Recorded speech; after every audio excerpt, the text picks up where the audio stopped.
Bonjour mesdames, mesdemoiselles et messieurs, bon après-midi ou encore bonsoir, selon l'endroit et le moment où vous me suivez. Je suis encore une fois heureux de vous retrouver sur mes vidéos. Aujourd'hui, nous allons continuer sur le sujet qui concerne travailler en Afrique du Sud. Si vous voulez tout savoir sur ce qu'il faut faire pour travailler en Afrique du Sud, regardez cette vidéo. Mais avant cela, passons à notre générique et on se retrouve après ça.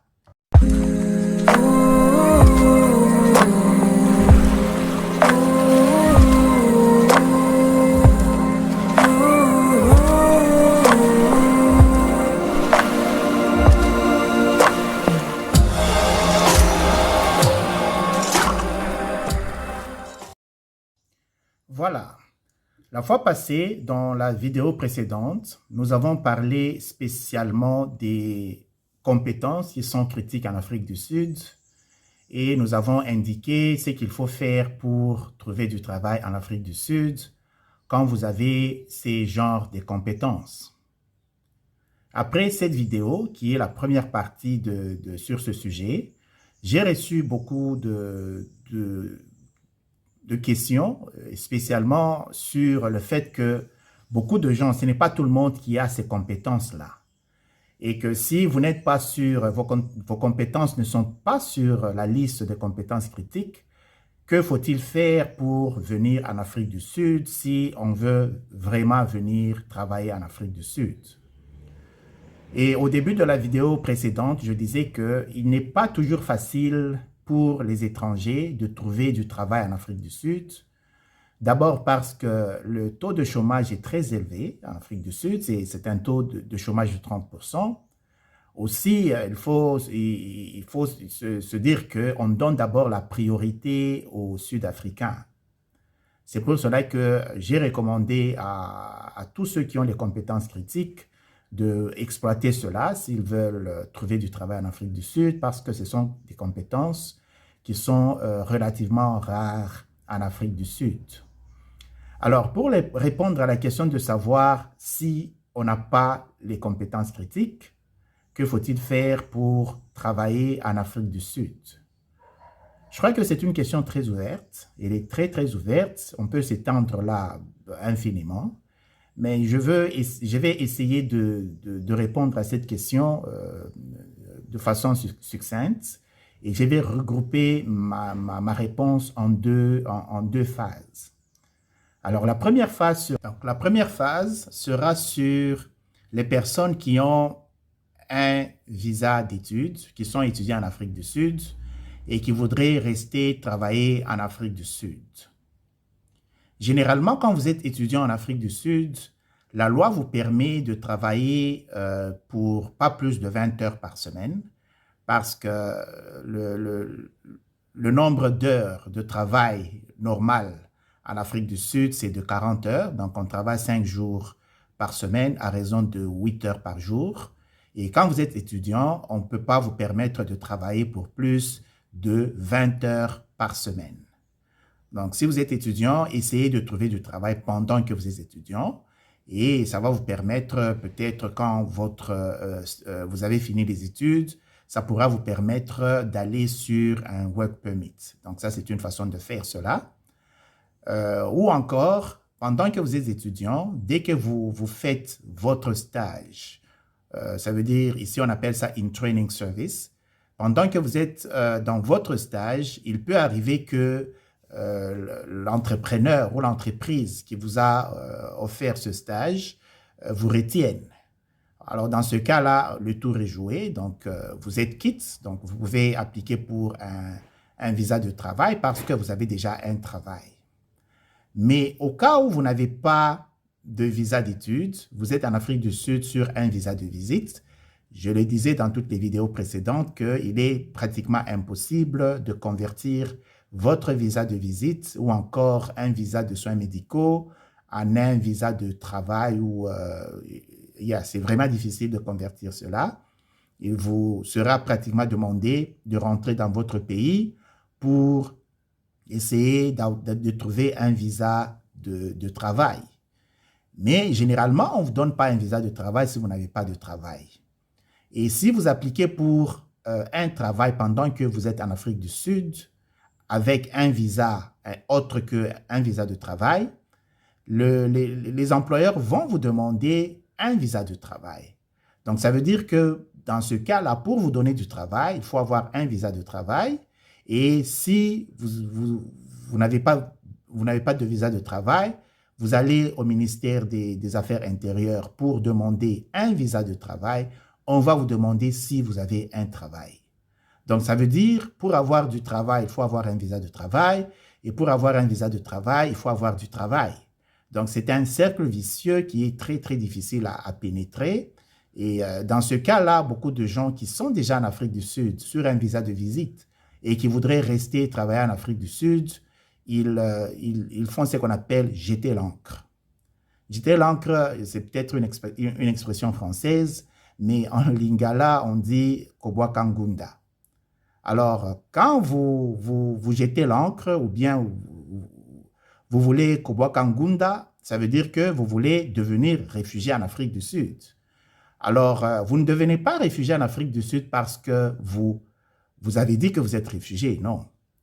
Pour devenir réfugié en Afrique du Sud, il faut d'abord vous présenter dans un centre d'accueil des réfugiés. Et quand vous vous présentez dans ce centre-là, vous allez vous présenter comme un demandeur d'asile. Un demandeur d'asile. Et on va vous donner un document qu'on appelle Asylum Seeker. Asylum Seeker veut dire demandeur d'asile. Alors, quand vous êtes demandeur d'asile, on vous donne un document, comme je le disais tout à l'heure, qu'on appelle Asylum Seeker. Ce document-là, c'est un document renouvelable selon les caprices de l'officier qui vous l'aura livré. Vous pouvez le renouveler tous les 3 mois, tous les 4 mois, tous les 6 mois, ou bien chaque année, mais généralement, ils ne vont pas au-delà d'une année. Donc, chaque année ou chaque 6 mois ou encore chaque 3 mois, vous devez vous représenter au centre d'accueil pour pouvoir renouveler votre document. Donc, ce document-là vous permet de rester sur le territoire sud-africain sans être inquiété par la police. Ce document-là vous permet aussi de travailler. Donc, il est écrit sur le document que vous avez le droit de travailler. Vous avez le droit d'étudier. Vous avez aussi le droit de vous faire soigner dans un centre médical du gouvernement, donc dans les hôpitaux du gouvernement. Donc, ce document vous permet quand même de faire un certain nombre de choses parce qu'il faut vous dire que l'Afrique du Sud ne donne rien aux réfugiés. L'Afrique du Sud ne donne rien aux demandeurs d'asile. Tout ce qu'on vous donne, c'est un document qui vous permet d'étudier, de travailler et de vous faire soigner. Et le reste, c'est à vous de faire. Donc, avec le document de demandeur d'asile, vous pouvez chercher du travail, vous pouvez étudier, vous pouvez vous faire soigner. Alors, il est dit que vous pouvez chercher du travail avec ce document-là, mais je préfère autant vous avertir que de plus en plus, il devient très difficile aux employeurs. Donc, les employeurs sont devenus très, très hésitants pour donner du travail à ceux qui portent le document de demandeur d'asile. Il y a beaucoup de gens en Afrique du Sud qui sont encore sur ce document. Et une autre chose avec ce type de document, c'est que vous pouvez rester sur ce document pendant beaucoup d'années. Je connais des gens qui sont en Afrique du Sud, ça fait 15 ans, ça fait 16 ans, 17 ans, qui sont toujours sur ce document-là de demandeur d'asile. Et avec un document de demandeur d'asile, comme je le disais tout à l'heure, il est de façon générale très, très, très difficile de trouver du travail. Vous pouvez trouver du travail comme gardien, comme vous pouvez vendre dans un shop, vous pouvez travailler dans un restaurant, mais si vous êtes médecin, vous n'allez jamais travailler en Afrique du Sud avec un document des demandeurs d'asile. Si vous êtes ingénieur, si vous êtes pharmacien, si vous êtes infirmier ou si vous avez une autre qualification assez élevée, ça sera difficile aux employeurs de vous donner un travail parce que vous n'êtes pas encore reconnu officiellement réfugié. Vous êtes un demandeur d'asile, bien que le document vous permet de travailler, il peut se faire que l'asile vous soit refusé. Et dans ce cas-là, vous serez obligé de quitter le pays. Mais dans tous les cas, c'est un document par lequel beaucoup de gens, je peux même dire la majorité des gens passent pour contourner le document de work permit, pour contourner tout ce qui est difficile avec les documents de travail. Alors, beaucoup de gens passent par le document de demandeur d'asile, ils se font réfugiés, ils se déclarent réfugiés, on leur donne le document de demandeur d'asile qu'on appelle Asylum Seeker, et avec ce document, ils vont se débrouiller, voir s'ils peuvent trouver du travail. Oui, ces documents, ça dépend, vous pouvez avoir votre chance et trouver du travail. Alors, quand vous avez ce document de demandeur d'asile, comme je le disais, vous n'êtes pas encore reconnu officiellement réfugié. Donc, vous êtes encore un demandeur d'asile. Il y a tout un processus par lequel il faut passer et le processus peut prendre beaucoup d'années parce qu'il faut dire que l'Afrique du Sud est assez sous pression. Il y a beaucoup de gens qui sont demandeurs d'asile dans ce pays. Donc, il vous sera aussi difficile d'obtenir le document de réfugié, comme on appelle le statut des réfugiés, parce que le pays est vraiment sous pression. Mais qu'à cela ne tienne, quand vous avez le document de demandeur d'asile, vous pouvez trouver du travail en Afrique du Sud et vous pouvez faire toute autre chose comme vous faire soigner, comme si vous avez des enfants, ils seront aussi sur le même document, ils peuvent aller à l'école, ainsi de suite. Hein, donc, c'est un document qui permet aux gens de contourner la difficulté d'avoir un permis de travail. Alors, si vous avez le document de demandeur d'asile, donc vous êtes sur la route d'être déclaré réfugié officiellement ou bien d'être reconnu officiellement réfugié. Alors, avec ce document, je le disais tout à l'heure, vous allez vous présenter au centre d'accueil assez régulièrement, selon la durée qui vous sera donnée par l'officier du ministère de l'Intérieur. Et alors, vous allez vous présenter au centre d'accueil assez régulièrement, jusqu'à ce qu'on vous donne un document un statut officiel de réfugié. Donc, c'est un processus. Vous allez passer par les interviews. Ça dépend des caprices de l'officier du ministère des Affaires intérieures. Ça dépend aussi de ce que vous allez avancer comme argument qui vous permet de rester en Afrique du Sud. Vous n'allez pas venir raconter n'importe quoi à l'officier et espérer obtenir le statut de réfugié. Votre histoire sera suivie. Vous êtes venu d'où? Est-ce que dans votre pays il y a la guerre? Et vous êtes venu de quelle partie de votre pays? Donc, il y a tout un tas de questions qu'on va vous poser avant qu'on vous donne un statut officiel de réfugié. Donc, ça peut prendre des années, comme je le disais. Alors, supposons que vous obtenez votre statut de réfugié. Quand vous avez un statut de réfugié, les choses commencent un peu à devenir moins difficiles. Mais il faut encore dire qu'il y a beaucoup de réfugiés en Afrique du Sud, mais les choses deviennent de moins en moins difficiles et ça peut vous donner des ouvertures pour trouver un travail. Si vous êtes médecin, vous êtes pharmacien, vous êtes infirmier, vous êtes ingénieur, vous pouvez travailler avec un statut de réfugié. C'est quand même une avancée sérieuse par rapport à quelqu'un qui a un statut de demandeur d'asile.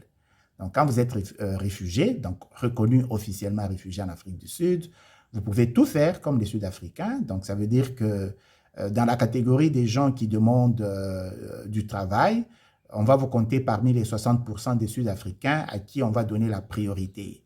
Donc, c'est ce que ça veut dire.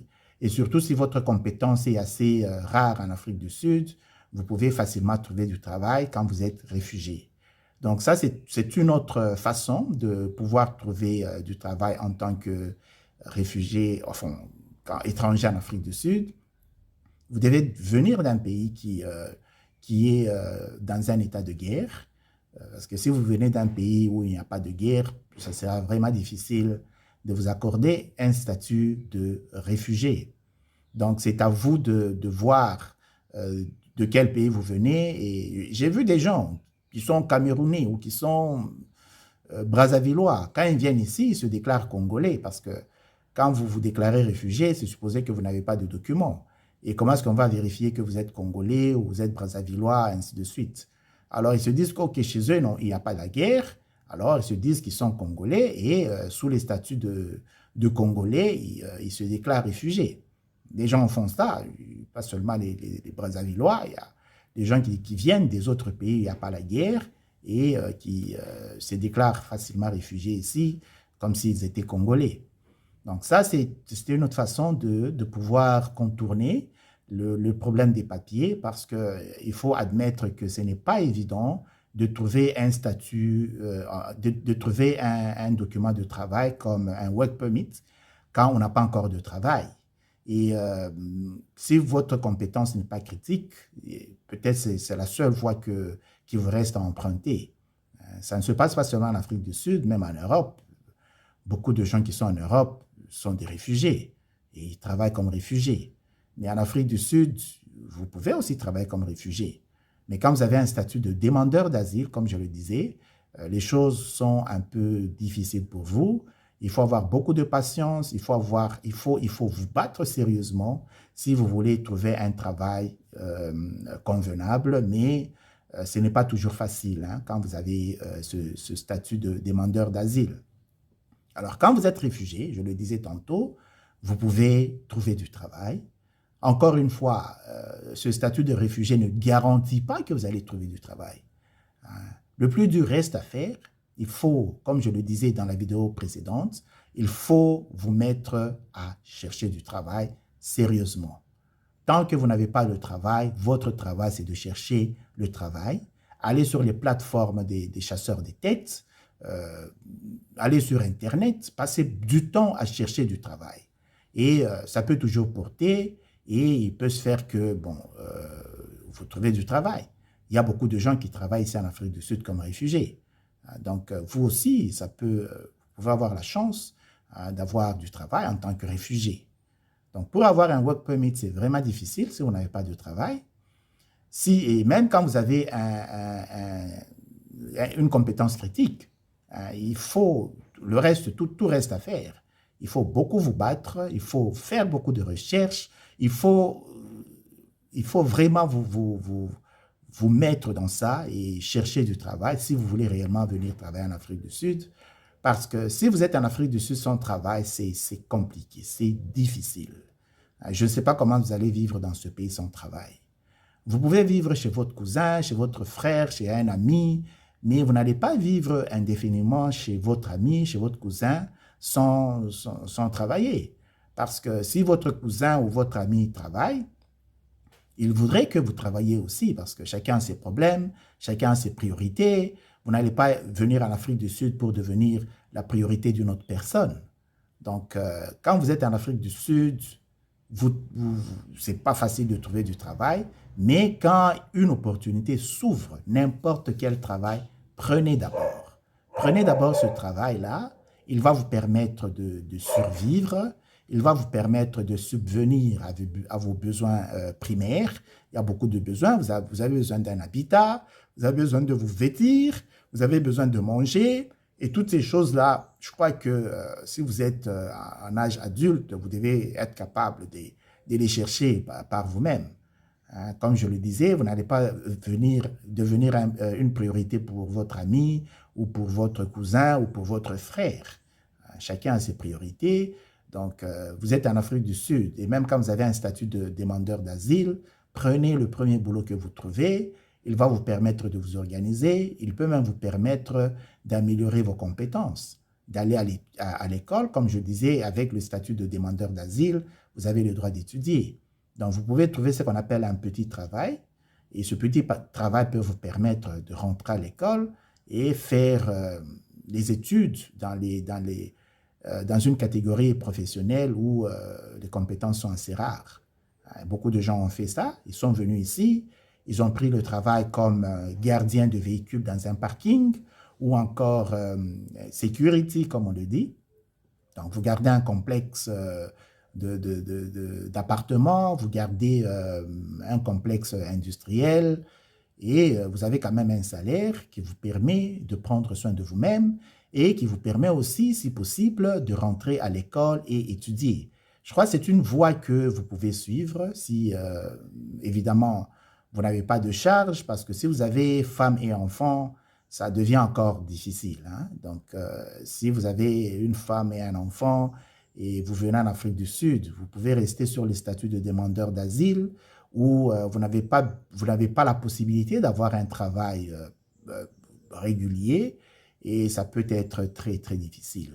Et généralement, les gens se retrouvent dans cette condition-là et bon, ils n'ont pas d'autre choix que de rester ici parce que s'ils rentrent au pays, qu'est-ce qu'ils vont faire, hein? Parce que chez nous aussi, ce n'est pas facile. Chez nous aussi, le travail n'est pas que, il ne se trouve pas facilement.